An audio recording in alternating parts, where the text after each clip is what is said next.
سدرۃ المنتہا سے نکلنے والا پانی کس نہر میں بہتا ہے؟ نیل اور فرات کی صورت میں بہنے والی نہریں یہ کس جگہ سے نکلتی ہیں؟ کیا آپ جانتے ہیں کہ اس کے پیچھے کی حقیقت کیا ہے؟ تو چلیے جانتے ہیں اس کے بارے میں۔ بسم اللہ الرحمن الرحیم۔ السلام علیکم ورحمۃ اللہ وبرکاتہ۔ ایک عظیم بیری کا درخت، بیری جسے صدر کہتے ہیں، اس پہ ایسے رنگ و نور تھے جو دنیا میں کسی نے نہیں دیکھے۔ اللہ کا نور، فرشتوں کی حاضری اور رازوں کا مقام۔ حضرت محمد صلی اللہ علیہ وسلم نے وہ مناظر دیکھے جو کسی اور مخلوق نے کبھی نہیں دیکھی۔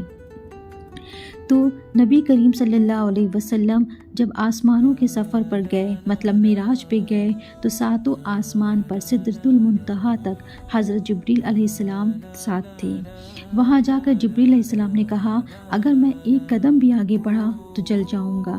یہ وہ مقام ہے جہاں سے آگے صرف رحمت دو جہاں صلی اللہ تعالیٰ علیہ وسلم ہی گئے۔ اس کی حدیں کیا ہیں؟ سدرۃ المنتہا وہ مقام ہے جہاں تمام مخلوق، فرشتے اور علم کی رسائی ختم ہو جاتی ہے۔ سدرۃ المنتہا کے قریب جنت کے اعلیٰ ترین درجے، جسے جنت الماوا کہتے ہیں، سدرۃ المنتہا کے قریب واقع ہے۔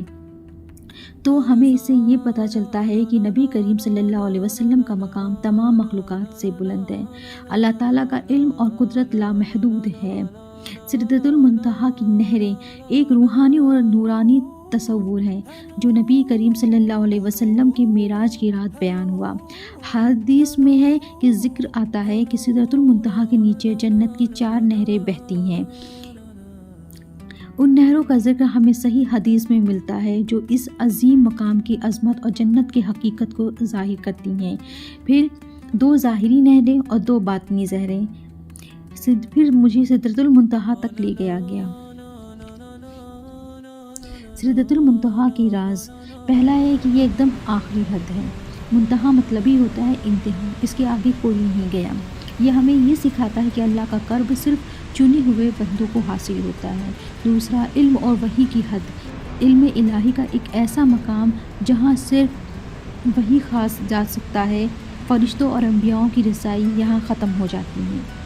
یہ اس بات کا اشارہ ہے کہ اللہ کا علم لامحدود ہے اور ہر انسان یا فرشتہ اس کا مکمل ادراک نہیں کر سکتا ہے۔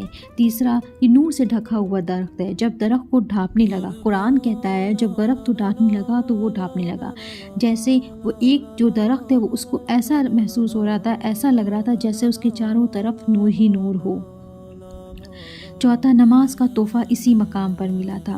سدرۃ المنتہا پر نبی کریم صلی اللہ علیہ وسلم کو اللہ سے بلا واسطہ ملاقات ہوئی اور نماز کا تحفہ ملا۔